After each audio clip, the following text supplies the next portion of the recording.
وبه نستعين وصلى الله على النبي الكريم وعلى آله وصحبه أجمعين. باب في حسن الخلق والتواضع.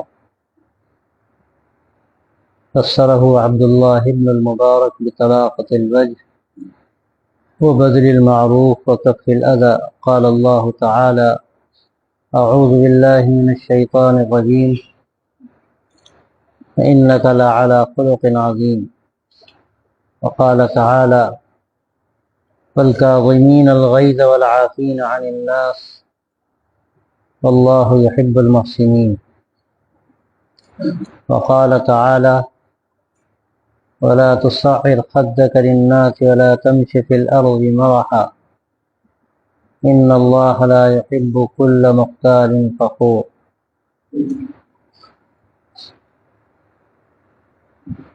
یہ باب ہے حسن اخلاق اور تواضع کا۔ اسلام میں جو صفات غائب درجے مطلوب ہیں اور ان کی بہت زیادہ اہمیت ہے، ان میں حسن اخلاق، اللہ کے رسول صلی اللہ علیہ وسلم کی جو مبارک زندگی ہے وہ اس حسن اخلاق کی ایسی حسین تصویر ہے کہ اگر اس کو کوئی دیکھے اور اس کے مطابق کوشش کرے اپنی زندگی کو بنانے کی، تو وہ ایک ایسا نمونہ ہے عالم انسانیت کے لیے کہ اس سے بہتر نمونہ سوچا نہیں جا سکتا۔ لیکن افسوس ہے کہ ہم لوگوں نے، ہم مسلمانوں نے اسلام کو جس طرح اپنی زندگی میں داخل کرنا چاہیے اور اس کو لوگوں کے سامنے پیش کرنا چاہیے، اس سے حد درجے اعراض کیا ہے۔ آج مسلمان نام کے ہیں، اسلامی اخلاق، اسلامی کردار، اسلام کی صحیح تصویر ہماری زندگی میں نظر نہیں آتی، اور یہی سب سے بڑی وجہ ہے کہ اس سے اسلام بدنام ہو رہا ہے۔ اور اسلام کے بارے میں ہم کو دیکھ کر لوگ ایسے تصورات قائم کرتے ہیں، اور صرف اسلام ہی کے بارے میں نہیں بلکہ نبی پاک صلی اللہ علیہ وسلم کے بارے میں ایسے ایسے تصورات لوگوں کے ذہن و دماغ میں آ جاتے ہیں۔ تو واقعہ یہ ہے کہ ہمارے لیے انتہائی ذلت کی بات ہے، ہمارے لیے ذلت کی بات ہے۔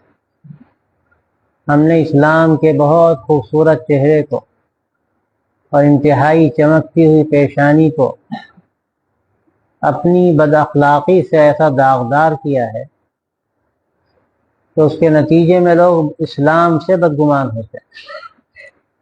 صرف مسلمانوں سے نہیں، اسلام سے بدگمان ہوتے ہیں۔ کیوں؟ ظاہر ہے کہ اسلام کا نمائندہ کون؟ اللہ کے نبی صلی اللہ علیہ وسلم کا نمائندہ کس کو سمجھا جاتا ہے؟ ہم مسلمانوں کو سمجھا جاتا ہے۔ اور ساری دنیا میں سب سے بڑا جو مسئلہ اس وقت ہے وہ مسئلہ ہماری اسی بد اخلاقی کا اور اسلام کی اس خوبصورت تصویر کو داغدار کرنے کا ہے۔ اس کے نتیجے میں جو ہو رہا ہے اس کو کیا بیان کیا جائے، اس کو آپ بھی خوب جانتے ہیں۔ میڈیا جو کچھ کر رہا ہے وہ بھی آپ جانتے ہیں، اور اس کے علاوہ لوگوں کے ذہن و دماغ میں انفرادی طور پر بھی جو باتیں بیٹھ گئی ہیں، ان باتوں کو نکالنا، ان بدگمانیوں کو دور کرنا ایک کار دارد آسان کام نہیں ہے، لیکن ہماری ذمہ داری، ہماری واجبی بنیادی ذمہ داری، اس لیے کہ اگر ہم نے یہ کام نہ کیا تو ہم سب سے بڑھ کر قیامت میں مجرم اور ملزم قرار دیے جائیں گے۔ ہم سے سوال ہوگا کہ یہ امانت تمہارے سپرد ہوئی تھی، تم نے اس میں کیا کیا؟ کس حد تک تم نے اس کو نباہا اور اس کا حق ادا کیا، اور کتنی تم نے اس میں خیانت. ہماری زندگی بالکل اس سے ہٹی ہوئی نظر آتی. یہ بہت ایک اہم مسئلہ ہے اس دور میں ہم مسلمانوں کی زندگی کا. یعنی آپ غور کیجئے ان حالات میں جو آپ دیکھ رہے ہیں کہ اس ملک میں کیا ہو رہا ہے، دنیا میں کیا ہو رہا ہے، مسلمانوں پر ظلم و ستم کے کیسے پہاڑ توڑے جا رہے ہیں، اسلام کو بچانے کی کیسی کیسی سازشیں کی جا رہی ہیں، لیکن ان حالات میں بھی ہماری زندگی جوں کی توں ہے، کوئی فرق نظر نہیں آتا. جو ہمارے اندر خرابیاں اور خامیاں پہلے تھیں وہ خرابیاں اور خامیاں آج بھی ہیں، اور ایسے ایسے واقعات سامنے آتے ہیں کہ آدمی کا سر شرم سے جھک جائے. تازہ جو واقعات ابھی اسی صوبے کے ہیں، 2 واقعات تو میرے سامنے کے ہیں ابھی 1 مہینے کے اندر کے، وہ ایسے ہیں کہ حیرت ہوتی ہے کیا مسلمان یہ بھی کر سکتا ہے؟ کیا ایک مسلمان یہ تصور کر سکتا ہے کہ معصوم بچوں کو ذبح کرے؟ کیا کوئی ٹوپی والا، داڑھی والا اور دیندار سمجھا جانے والا یہ تصور کر سکتا ہے کہ اپنے رشتہ داروں کو معمولی جائیداد کے لیے قتل کرے؟ یہ چیزیں ایسی ہیں کہ جس نے ہماری تصویر انتہائی بھیانک پیش کی ہے دنیا میں، اور اس کا نتیجہ یہ ہے کہ ہم کو ملامت کی جاتی ہے، ہم کو نہیں بلکہ اسلام کو. اور یاد رکھیے کہ یہ تصویر جب ہی صاف ہوگی کہ جب اپنی عملی زندگی کو ہم صاف کریں، اپنے داغ دھبوں کو ہم دور کریں. ہم نے جو اپنی گندگیوں سے اسلام کی پیشانی میں دھبے ڈالے ہیں، ہم اپنی زندگی کو نکھار کر اور بہتر بنا کر ان داغ دھبوں کو جب تک صاف نہیں کریں گے، آپ کچھ بھی کیجئے اس کے کوئی نتائج نکلنے والے نہیں. تو اس لیے اس وقت ہماری بہت بڑی یہ ذمہ داری بنتی ہے آج کے ان حالات میں ایک ایک مسلمان کی، اور مختلف شہروں میں رہنے والے، محلوں میں، اور اس سے اگر آگے بڑھیے تو مختلف صوبوں میں رہنے والے جو لوگ ہیں ان سب کی ذمہ داری بنتی. ہر فرد طے کر لے کہ کام ہمیں کرنا ہے، اور صرف اپنی ذاتی زندگی کی حد تک نہیں کرنا ہے، بلکہ ہمیں کوشش یہ کرنی ہے کہ اپنے بھائیوں کو، اپنے مسلمان تعلق والوں کو جن پر ہم کچھ نہ کچھ اثر ڈال سکتے ہیں. کلکم راع وکلکم مسئول عن رعیتہ، یہ حدیث گزر چکی ہے کہ تم میں ہر شخص ذمہ دار ہے، اور جو اس کے دست نگر ہیں، جو اس کے ذمے لوگ ہیں، کل قیامت کے سوال ہوگا ان کے بارے میں. تمہارا بیٹا بگڑ رہا ہے، تمہارا شاگرد بگڑ رہا ہے، تمہارا جو ملازم ہے وہ غلط رخ کی طرف جا رہا ہے، تم اس کو سمجھا سکتے ہو، تم اس پر کچھ دباؤ بھی بنا سکتے ہو، لیکن تمہیں اس کا احساس نہیں. آج تو حال یہ ہے ماں باپ کا کہ ان کو اپنی اولاد کی پرواہ نہیں، ان کو پرواہ اس کی ہے کہ یہ کیسے ہمیں کما کر لا کر دے اور ایسے منصب پر پہنچ جائے، ایسی ملازمت اس کو مل جائے کہ یہ پیسہ کمائے اور پیسوں کی مشین بن جائے. بس یہ جو مادیت کا ایک بھوت سوار ہے ہمارے قلب و دماغ پر، اس نے ہماری زندگی کو کھوکھلا بنا دیا ہے. تو یہ ایک بڑی اس وقت کی ذمہ داری ہے کہ ہم اپنا جائزہ لیں، اور یاد رکھیے کہ اس میں تو ایک ایک فرد اگر طے کرے کہ ہمیں اپنی زندگی کو درست کرنا ہے تو سماج بنے گا. اور اگر آپ یہ سوچیں کہ بس تقریریں ہوتی رہیں اور لٹریچر تقسیم کیا جاتا رہے اور صرف کہا جاتا رہے، کہا تو اس لیے جاتا ہے کہ ہم سب غور کریں، اپنی زندگیوں کا جائزہ لیں، اپنی خامیوں کو دیکھیں. اب ہر فرد اگر طے کرے کہ ہمیں اپنی زندگی کو بہتر بنانا ہے. اب کیسے اخلاق بہتر ہوں گے، اس کا طریقہ کیا ہے؟ بہت بنیادی باتیں حضرت عبداللہ بن مبارک رحمۃ اللہ علیہ نے یہاں بیان فرمائی ہیں کہ آدمی ان 3 چیزوں کا خیال کر لے، وہ اس کے اندر حسن اخلاق پیدا ہو جائیں گی. بہت آسان نسخہ ہے. 3 باتیں بیان فرمایا پہلی بات تو یہ ہے کہ جب کسی سے ملے تو خندہ پیشانی سے ملے، منہ بسور کر نہ ملے. اس طرح نہ ملے کہ لگے وہ 7ویں آسمان پر سے آیا ہے، وہ بیچارہ کہیں نیچے رہنے والا معمولی آدمی ہے. کوئی بھی ہو، کسی سطح کا ہو، پڑھا لکھا ہو یا جاہل ہو، اور کسی خاندان کا ہو، کسی قبیلے کا ہو، کہیں کا رہنے والا ہو، مسلمان ہو، یہاں تک کہ مسلمان نہ ہو، جو بھی ہو، ہمیں ملنا ہر ایک سے خندہ پیشانی کے ساتھ، اخلاق کے ساتھ. وہ جب ہم سے ملے تو مل کر خوش ہو جائے، مزہ آ گیا مل کر. ان کے میٹھے بول سنے تو لگا کہ شہد گھل گیا اور بالکل ایسا لگتا تھا مل کر کہ ایسے لوگوں سے تو آدمی بار بار ملے، مزہ آ جاتا ہے مل کے۔ تو پہلی چیز یہ ہے کہ آدمی اپنے اندر ایسی صفت پیدا کرے، اپنے بول میں ایسے مٹھاس پیدا کرے، اپنے چہرے پر ایسی حیت بنائے کہ دیکھنے والا خوش ہو جائے، دیکھنے والا خوش ہو جائے۔ یہ طریقہ ہے۔ بعض لوگوں کا عجیب لہجہ ہوتا ہے بات کرنے کا، اور وہ خود غور بھی نہیں کرتے، بڑے دیندار بھی ہوتے ہیں، لیکن جب بولیں گے لگے گا لکڑ مارا پتھر مارا۔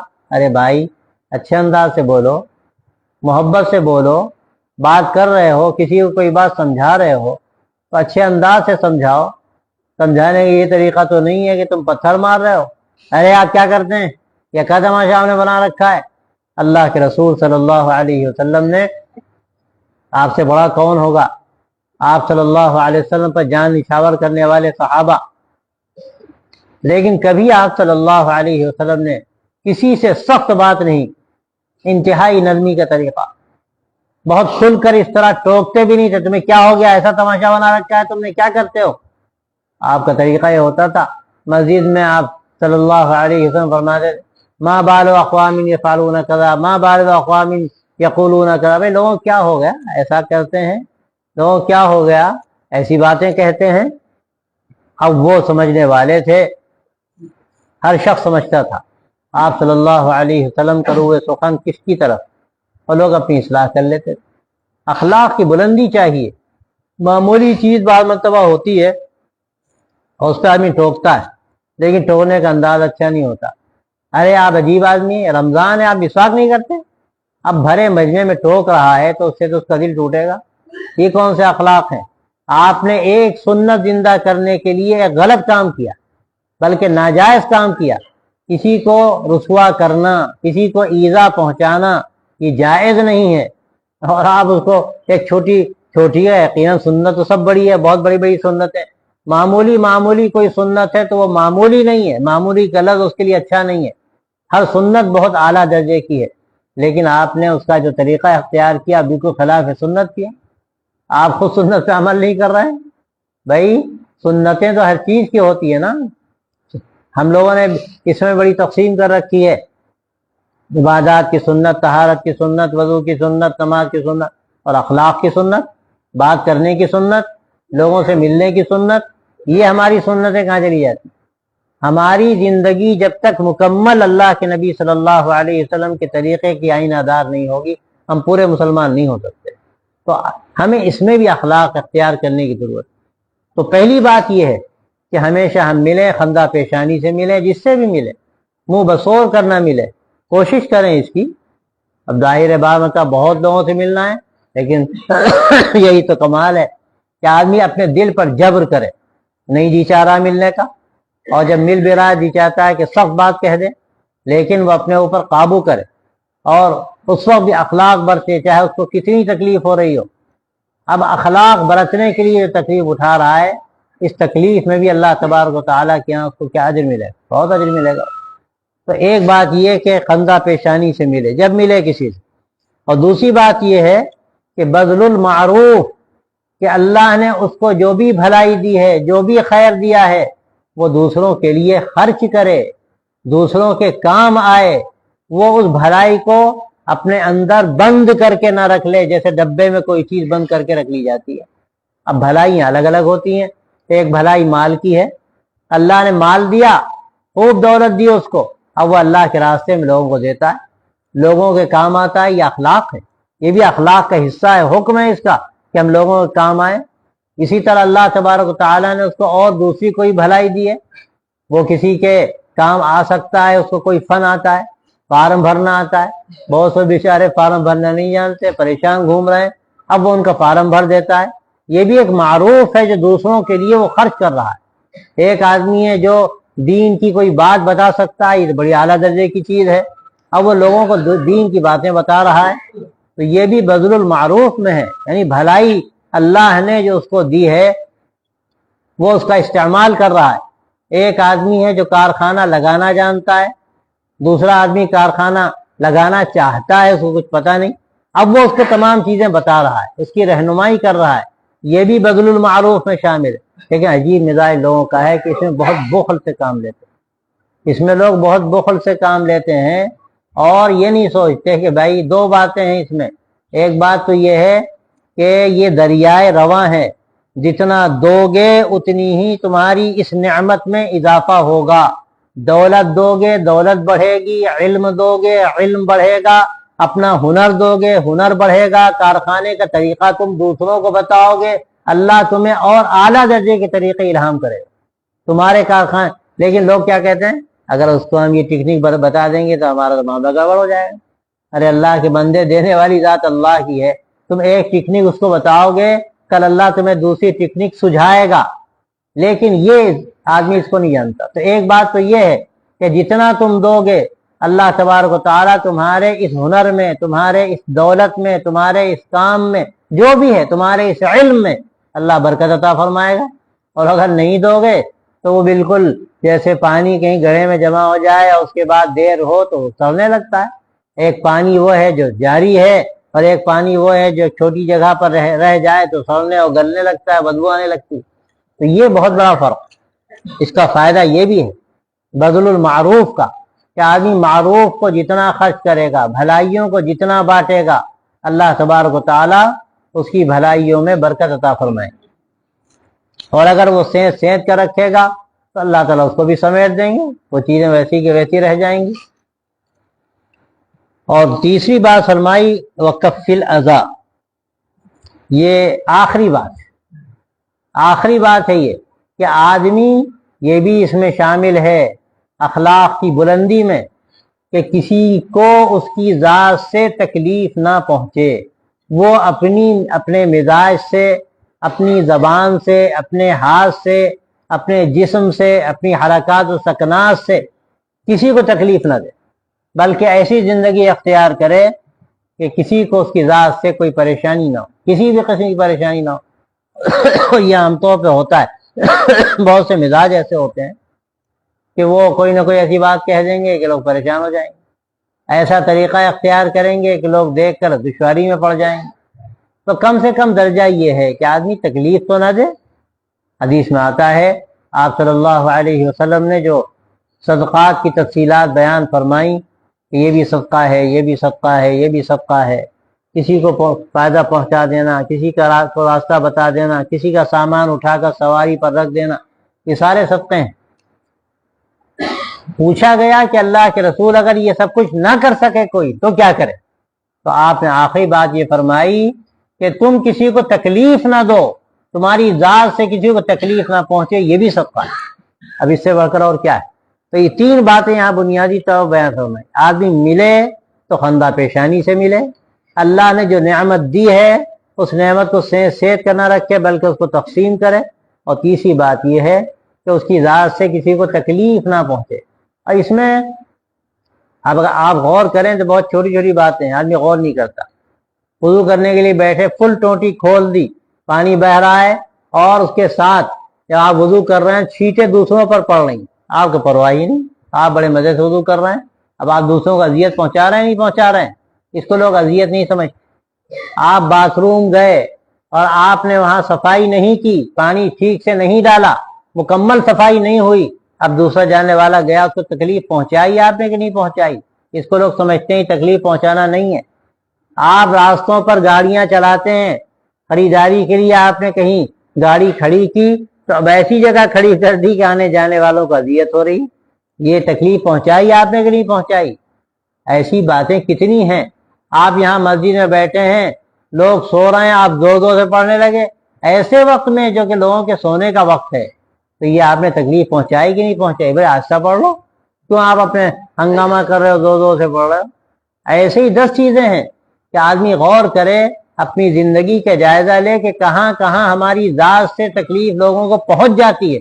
لیکن یہ ایک حساسیت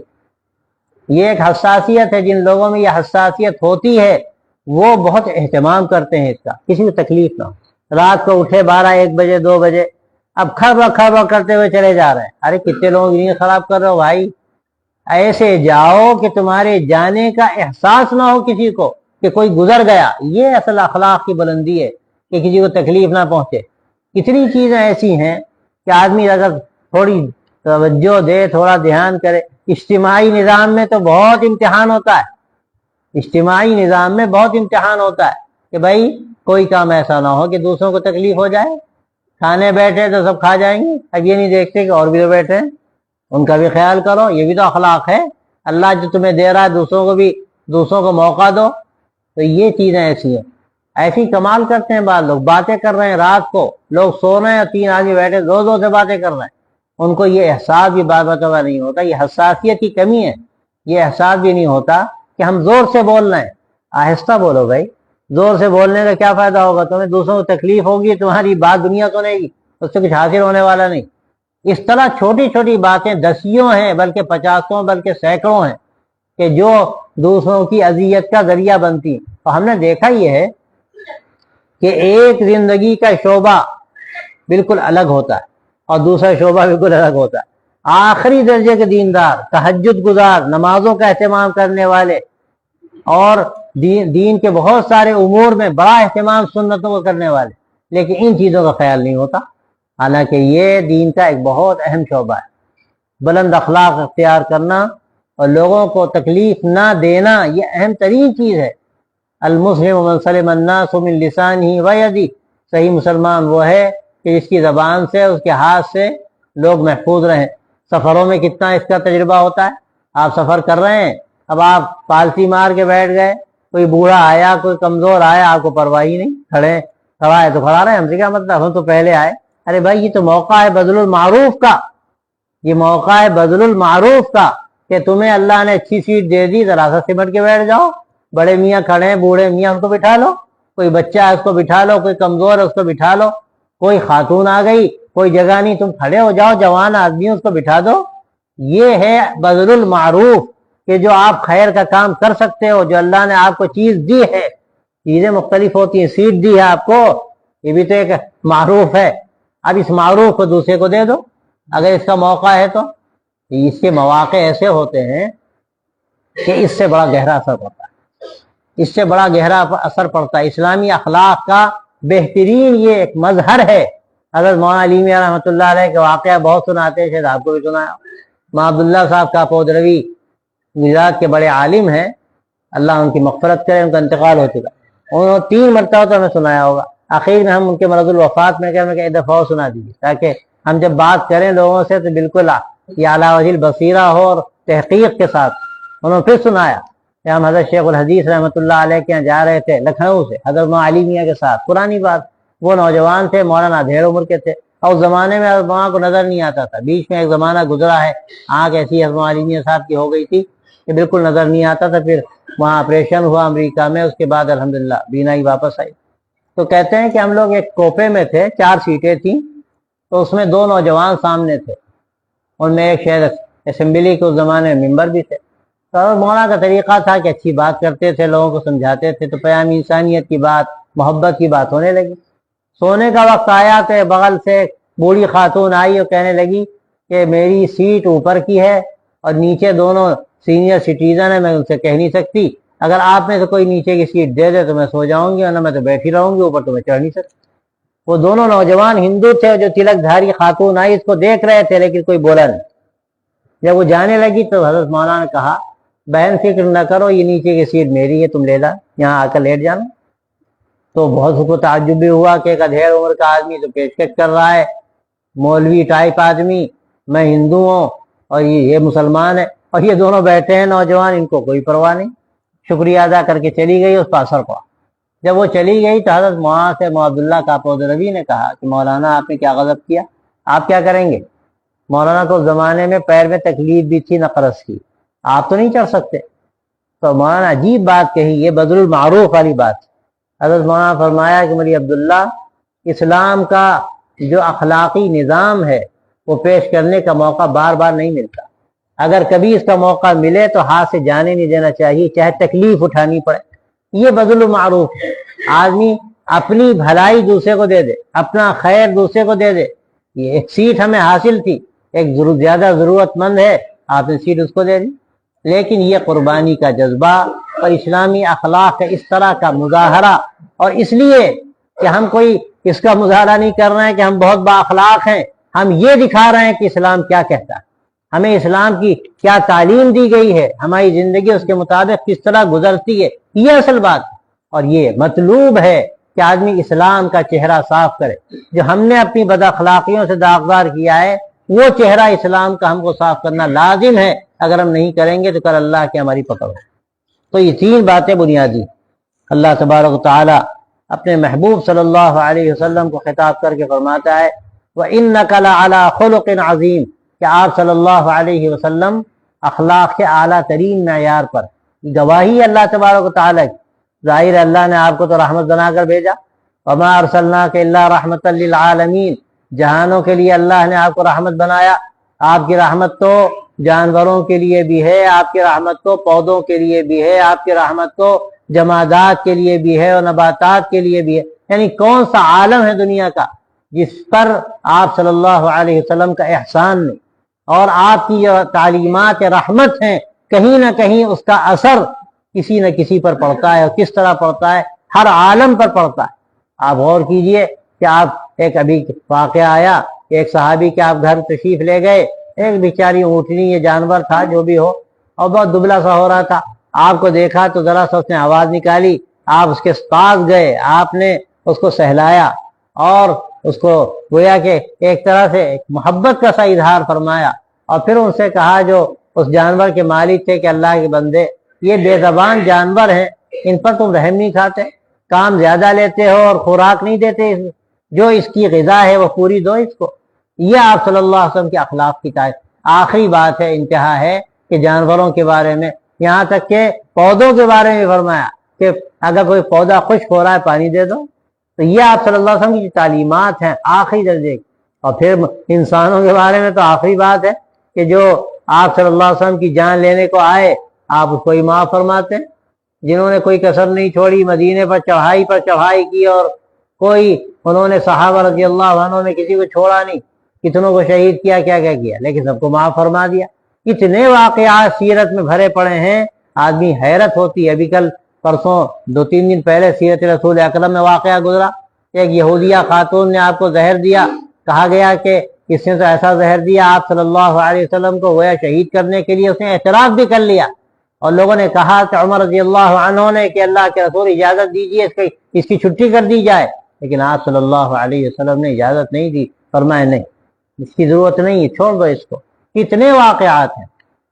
تو میرے بھائیوں، یہ آپ صلی اللہ علیہ وسلم کی مبارک زندگی کہ جس نے بھی آپ کو تکلیفیں دی لیکن آپ نے کبھی بدلہ نہیں لیا، اپنی ذات کے لیے کبھی بدلہ نہیں لیا۔ حدیثوں میں آتا ہے کہ آپ صلی اللہ علیہ وسلم اپنی ذات کے لیے کبھی بدلہ نہیں لیا۔ ہاں، اسلام کے احکامات کے بارے میں، حدود الہیہ کے بارے میں کوئی بات آئی تو آپ نے فوری طور پر فرمایا کہ، اور کبھی کبھی بھی آپ نے اپنے غصے کا اظہار فرمایا کہ اللہ کے بندو تمہیں کیا ہو گیا، اللہ کی یہ حد ہے، اس حد میں کیا کوئی اس کے علاوہ بھی کوئی کام ہو سکتا ہے؟ واقعہ آتا ہے کہ ایک خاتون نے چوری کی اور بڑے خاندان کی خاتون تھی، سفارش بنایا گیا، ایک صحابی کو سفارشی بنایا گیا اور وہ آپ کی خدمت میں آئے۔ حضرت اسامہ بن زید رضی اللہ تعالیٰ عنہ جو آپ بڑے محبوب تھے، دونوں باپ بیٹے بڑے محبوب تھے، تو انہوں نے سفارش کی تو آپ صلی اللہ علیہ وسلم جلال کے اثرات نمودار ہوئے۔ آپ نے گویا کی بات ذہنوں میں، دماغوں میں اتارنی چاہیے کہ اللہ کے بندوں تمہیں کیا ہو گیا۔ یہ تو گزشتہ قوموں کا طریقہ تھا جو منحرف ہو گئی، جنہوں نے اپنے دین کو چھوڑ دیا، کہ کوئی اگر کمزور آدمی غلطی کرے تو معاف کر دیتے، کوئی بہت بڑا خاندانی آدمی غلطی کرے، کمزور آدمی غلطی کرتے سزا دیتے، خاندانی آدمی غلطی کرے تو معاف کر دیتے۔ یہ تفریق اسلام میں نہیں ہے۔ آپ نے یہاں تک فرمایا کہ کوئی فرق نہیں ہے، اگر محمد کی بیٹی صلی اللہ علیہ وسلم، آپ کے جملے ہیں یہ کہ اگر محمد کی بیٹی فاطمہ بھی چوری کرے گی تو اس کا بھی میں حق کرتا ہوں۔ تو یہ آپ صلی اللہ علیہ وسلم نے جب اللہ کے حدود کا مسئلہ سامنے آتا تھا تو یہ کھل کر آپ بات فرما دیتے تھے، لیکن کبھی آپ کے اپنی ذات کے لیے کبھی بھی انتقام نہیں لیا، بلکہ عجیب عجیب واقعات ہیں۔ ایک مرتبہ آپ نے فرمایا کہ اگر کبھی میں نے کسی کو تکلیف دی ہو تو بدلہ لے لے، اگر میں نے کبھی کسی کو تکلیف دی ہو تو بدلہ لے لے۔ صحابی کہنے لگے اللہ کے رسول، آپ ایک مطلب سخت سیدھی فرما رہے تھے، تو آپ کی قنچی میری کمر میں لگی تھی تو ہمیں تکلیف ہوئی تھی، تو کہا میں بدلہ لے لو، تم ہماری کمر میں مارو۔ تو انہوں نے کہا اللہ کے رسول، اس وقت میری کمر کھلی ہوئی تھی اور آپ کا تو کپڑا ہے، آج میں اٹھا دیتا ہوں چادر، آج میں اٹھا دی، بس وہ ایک دم سے آئے اور آپ کے کمر کو چوم لیا انہوں نے، اور کہنے لگے اللہ کے رسول کیا تصور ہو سکتا ہے کہ ہمیں آپ کی ذات سے تکلیف ہو، بس یہ کہ جی چاہا کہ میں آپ سے اس طرح محبت کا اظہار کروں۔ تو آپ کے اخلاق کی انتہا ہے، آپ کے چاہنے والے آخری درجے کے، اور آپ یہ فرماتے ہیں کہ مجھ سے اگر کوئی تکلیف ہوئی ہے، مجھ سے پہنچی ہو تو بدلہ وہ لے لے مجھ سے۔ تو یہ آخری بات ہے۔ دنیا میں آپ دیکھیے بڑے بڑے کر و فر والے ہوتے ہیں، بادشاہ ہوتے ہیں، آپ سے بہتر کون ہوگا کہ آپ کی بادشاہت تو صرف انسانوں میں نہیں بلکہ جانوروں میں بھی تھی۔ اللہ تبارک و تعالیٰ نے ایسا آپ صلی اللہ علیہ وسلم کی زندگی ایسی بنائی تھی کہ جانور بھی گویا کہ آپ صلی اللہ علیہ وسلم کی اطاعت کرنے کو فخر سمجھتے تھے اپنے لیے، ان کو اچھا لگتا تھا۔ کتنے واقعات ہیں سیرت میں اور تاریخ میں، لیکن اس کے باوجود آپ صلی اللہ علیہ وسلم کا حال یہ تھا، آخری درجے کی نرمی اور محبت انسانوں کے ساتھ، یہاں تک کہ جانوروں کے ساتھ۔ یہ ایسا نمونہ ہے کہ اگر ہم مسلمانوں نے اس کو اختیار کیا ہوتا تو میں قسم خدا میں اگر کھاؤں تو میں حانی سے نہیں ہوں گا کہ دنیا کے حالات کچھ کے کچھ ہوتے ہیں۔ یہ حالات ہم نے بگاڑے ہیں اپنی بد اخلاقی سے۔ تو یہ ایک بہت اہم باب ہے ہماری زندگی کا، اس پر ہمیں جائزہ لینا چاہیے اپنا اور اپنے سماج کا، اپنے گھر کا، اور جو اس سلسلے کی ناہمواریاں ہیں، کوتاہیاں ہیں، ان کو دور کرنا چاہیے۔ آگے فرمایا والکاظمین الغیظ والعافین عن الناس واللہ یحب المحسنین۔ یہاں پر بھی غور کیجئے، الکاظمین الغیظ کی صفت بیان فرمائی، اللہ کو پسند ہے وہ لوگ جو غصے کو پی جانا جانتے ہیں۔ یہاں پر غور کرنے کی بات یہ ہے، یہ نہیں کہا کہ غصہ نہ آئے، غصہ تو آئے گا، انسان کی صفت ہے، غصہ نہ آنا یہ کوئی بہت بڑی صفت نہیں ہے۔ اصل یہ کہ غصہ آئے لیکن آدمی غصے کا اظہار نہ کرے، بے جا غصے کو پی جائے، اس کو دبائے، یہ اصل چیز ہے جوہر کی، اس کی قیمت ہے اور جو اللہ کو پسند ہے۔ فرمایا والکاظمین الغیظ، جو غصے کو پی جانے والے ہیں اور لوگوں سے عفو درگزر سے کام لینے والے ہیں۔ ذرا سی بات پہ بفر گئے، کیوں ہم سے آگے چلا گیا، اور کیوں ہم کو اس نے غلط نگاہ سے دیکھ لیا، اور کیوں اس نے ہمارے ساتھ فلاں سلوک کیا، ہم تو چھوڑیں گے نہیں اس کو۔ یہ کون سی عزت ہے؟ وہ جھوٹی عزت کی جس کو 10 بار رگڑا جائے، اپنی ناک کو خاک پہ رگڑا جائے، اس کی کیا حقیقت ہے؟ لیکن آدمی اسی جھوٹی عزت کے لیے اپنی عزت کو برباد کرتا ہے، اپنی دولت کو برباد کرتا ہے، اپنی زندگی کو برباد کرتا ہے۔ کتنے واقعات ہیں، میں نے جو ابھی قصہ سنایا کہ 2 آدمیوں کو مار دیا، خود جیل چلے گئے اور سڑ رہے ہیں جیل میں، کیا ملا؟ لیکن آج بھی حال یہ ہے کہ وہ جو کہتے ہیں رسی جل جاتی ہے لیکن اس کا جو ٹیڑھ ہے وہ نہیں جاتا، جو اس کو بنا جاتا ہے وہ چیز اس کی نہیں جاتی، اس کی باقاعدہ مسئلہ ہے وہ۔ تو وہی حال ہوتا ہے کہ آج بھی جیل میں جانے کے باوجود بھی نکلوں گا پھر ماروں گا۔ یہی کون سا اسلام ہے میرے بھائی؟ سچی بات یہ ہے کہ لوگ اسلام سے واقف نہیں۔ یہ العاف، یہ ہمیں قرآن مجید یہ بات کہی جا رہی ہے کہ والعافین عن الناس، کے لوگوں سے معاف کرنے والے۔ کوئی ذرا سی بات ہو گئی، تکلیف ہو گئی، معاف کر، یہ اللہ کے نبی صلی اللہ علیہ وسلم کی صفت ہے، عفو درگزر سے کام لینا۔ آدمی بھول جاتا ہے کہ اگر ہم نے یہاں نہیں چھوڑا تو کیا اللہ ہمیں وہاں چھوڑے گا؟ آپ لوگوں کو یہاں معاف کریں گے، اللہ آپ کو وہاں معاف کرے گا۔ یہاں آپ لوگوں کی کوتاہیوں پر درگزر کریں گے جو آپ کے ساتھ ہو رہی ہیں، اللہ آپ کی کوتاہیوں پر وہاں درگزر کرے گا۔ اور یہ حدیثوں میں بات کہی گئی ہے، میں نے پہلے بھی کئی مرتبہ عرض کیا کہ ایک شخص لایا جائے گا، اللہ تعالیٰ فرمائیں گے کچھ ہے اس کے پاس، فرشتے کہیں گے اس کے پاس کچھ ہے ہی نہیں۔ ہاں ایک کام کرتا تھا، قرض لوگوں کو دیتا تھا، جو غریب ہوتے تھے معاف کر دیتا تھا، مالدار ہوتے تھے ان کو بھی جو وقت طے ہوتا تھا آگے بڑھا دیتا تھا، چلو کوئی بات نہیں، 1 مہینہ کہا تھا 2 مہینے میں دے دینا، کوئی بات نہیں 3 مہینے میں دے دینا۔ غریب آیا، ارے چھوڑو جانے دو، لے لیا کہاں تم دے پاؤ گے، جانے دو۔ اللہ فرمایا کہ جب میرے بندوں کے ساتھ یہ عفو درگزر کا معاملہ کرتا تھا تو کیا میں اس کا مستحق نہیں ہوں کہ میں اس کی غلطیوں کو پردہ ڈال دوں اور عفو درگزر سے کام لوں؟ اور اللہ اس کی مغفرت کا سامان کر دے گا۔ کیسا قیمتی ہمارے لیے ایک اللہ نے راستہ نکالا ہے کہ ہم تھوڑا سا اس میں اس کی کوشش کریں، ذرا سی تکلیف ہو گئی کوئی بات نہیں، چھوڑیے اللہ کا، اور فوراً نیت کر لے آدمی کہ اللہ اس کا بدلہ دے گا، اللہ ہم کو وہاں معاف کرے گا۔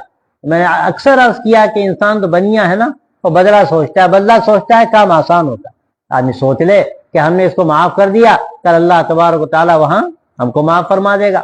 ایک واقعہ نقل کیا جاتا ہے اس آیت کے ذیل میں، غالباً امام زین العابدین رحمۃ اللہ علیہ کا واقعہ آیا، اسی سطح کے کسی بزرگ کا جو اہل بیت میں سے ان کا واقعہ ہے کہ ایک مرتبہ انہوں نے دعوت کی اور اپنے تعلق والوں کو بلایا، تو جو باندی تھی وہ گوئی بھون بھون کے لا رہی تھی سیخ میں، اور ظاہر ہے سیخ جلتی ہوئی بالکل آگ ہو رہی تھی، اس میں گوئی بھونتی تھی، بھون کے سیخ لا کے دیتی تھی۔ اسی میں ایک بچہ ان کا لیٹا ہوا تھا چھوٹا سا، اچانک اس کے ہاتھ سے سیخ گری اور اس بچے پر گری، اور ایسی گری کہ وہیں پر اس کا کام تمام ہو گیا۔ تو وہ ظاہر باندھی تھی، وہ تھرا گئی کہ اب دیکھیں کیا ہوتا ہے، اور حضرت امام زین العابدین وہیں پر کھڑے ہوئے تھے، اور ان پر جو بیتی ہوگی ان کا بچہ اسی وقت رخصت ہو گیا۔ اس باندھی نے، وہ بہرحال انہی کی باندھی تھی اور واقف تھی ان کے مزاج سے بھی اور دین سے بھی، اس نے یہی آیت پڑھی والکاظمین الغیظ، غصے کو پی جانے والے، بس فوراً ایسی خاموشی اختیار کی جیسے کچھ ہوا ہی نہیں۔ پھر اس نے پڑھا والعافین عن الناس، لوگوں کو معاف کر دینے والے، فرمایا جاؤ معاف کیا، کوئی بات نہیں، غلطی ہو گئی، تم نے جان بوجھ کے تو نہیں کیا۔ پھر اس نے پڑھا واللہ یحب المحسنین، فرمایا جاؤ تم کو آزاد کیا۔ اللہ احسان کرنے والوں کو پسند کرتا ہے، اللہ احسان کرنے والوں کو پسند کرتا ہے، غصے کو پی جانے والے، لوگوں سے درگزر کرنے والے، اور پھر لوگوں کے ساتھ احسان کا معاملہ کرنے والے، اللہ ایسے لوگوں کو چاہتا ہے، ایسے لوگوں کو پسند کرتا ہے۔ تو یہ ان بڑوں کا طریقہ ہے، اور پوری تاریخ میں اس کے درجنوں واقعات ہیں کہ ستانے والوں کو کس طرح سے راحت کا ان کے لیے انتظام کرتے تھے۔ ہمارے حضرت مولانا علی میاں صاحب رحمۃ اللہ علیہ، یہ کتنے واقعات ہیں۔ ہمارے بھائی حضرت عبداللہ حسنی صاحب بہت اس کو بیان کرتے تھے کہ حضرت مولانا کا طریقہ یہی عجیب تھا کہ اگر یہاں تک وہ کہتے ہیں اگر تحفہ لینا ہو تو جا کر برا بھلا کہو ان کو، وہ تحفہ بھیجیں گے، اور ایسے واقعات ہوتے تھے۔ کسی نے اگر کوئی بات سخت کہہ دی، جاؤ ان کو کوئی ضرورت ہوگی، جاؤ یہ ایک شال آئی ہے ان کو دے آؤ جا کے۔ اس کے بہت سے واقعات حضرت مولانا رحمۃ اللہ علیہ۔ یہ اصل اخلاق ہے کہ آدمی یہ نہ دیکھے کہ ہمیں تکلیف پہنچ رہی ہے، یہ دیکھے کہ اللہ کی رضا کس چیز میں، ہم بدلہ لے کر کیا کر لیں گے۔ آج ہم مسلمان بالکل اس کے برعکس ہیں۔ ایک صاحب آئے ہم سے کہنے لگے فلاں گاؤں کی خبر لیجئے، مسلمانوں کی اکثریت ہے، اگر آپ وہاں جائیں گے تو صبح صبح کچہری میں ہر گھر کا آدمی نظر آئے گا، ہر گھر کا آدمی کچہری میں نظر آئے گا۔ آپس کے جھگڑے، آپس کی لڑائیاں، کیوں؟ ذرا سی بات پر بس عزت اتارنے کے لیے تیار۔ بالکل زمانہ جاہلیت کا طریقہ کہ کبھی گھوڑا آگے بڑھانے پہ جھگڑا، کبھی پانی پینے پلانے پہ جھگڑا، یوں ہی ہوتی رہتی تھی تکرار ان میں، یوں ہی چلتی رہتی تھی تلوار ان میں۔ وہ جو انہوں نے الطاف حسین حاری نے جو نقشہ کھینچا ہے، آج واقع زمانہ جاہلیت کا حال ہم مسلمانوں کا ہو رہا ہے۔ حالانکہ اللہ کے رسول صلی اللہ علیہ وسلم کا تو معاملہ بالکل الگ تھا کہ گالیاں جس نے دی اس کو تحفے دیے، اور زخم جس نے دیے زخم اس کے سیے، عافیت کی دعا مانگی سب کے لیے، اور کی جفا جس نے بدلے وفا سے دی۔ یہ طریقہ حضور پاک صلی اللہ علیہ وسلم کا ہے، اور اسی میں ہمارے لیے نجات ہے، یہی ہمارے لیے عزت کا راستہ ہے، کامیابی کا راستہ ہے۔ ورنہ جو زمانہ جاہلیت کے کا راستہ تھا، وہ طریقے تھے، اگر خدا نہ خواستہ وہ چیزیں پھر ہمارے اندر پیدا ہو گئیں جو پیدا ہو رہی ہیں، وہ زمانہ جاہلیت کا تھا، اب ایک نئے قالب میں آج ہمارے سامنے آ رہا ہے، ایک نئے روپ میں ہمارے سامنے آ رہا ہے۔ وہ جاہلیت کی ساری باتیں آج ہمارے سامنے آ رہی ہیں، بس یہ ہمارے لیے زوال کا سبب ہے۔ اگر ان چیزوں کو ہم دور کر کے اللہ کے نبی صلی اللہ علیہ وسلم کے اخلاق کو اختیار کریں، آپ کا طریقہ اختیار کریں، تو ہماری زندگی کا رخ الگ ہوگا۔ اللہ تعالیٰ ہم سب کو توفیق عطا فرمائے۔